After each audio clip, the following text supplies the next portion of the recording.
Good afternoon, teacher. My name is Carlos Peña, and I will answer the following questions. What can you do really well?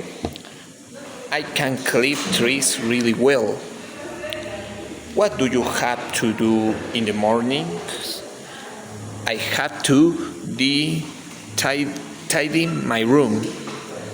What could you do when you were 15 years old? I could clip trees. What could you do when you were 17 years old? I could ride a horse. What can you do at all? I can practice yoga. Now. Thanks, listen, teacher. Goodbye.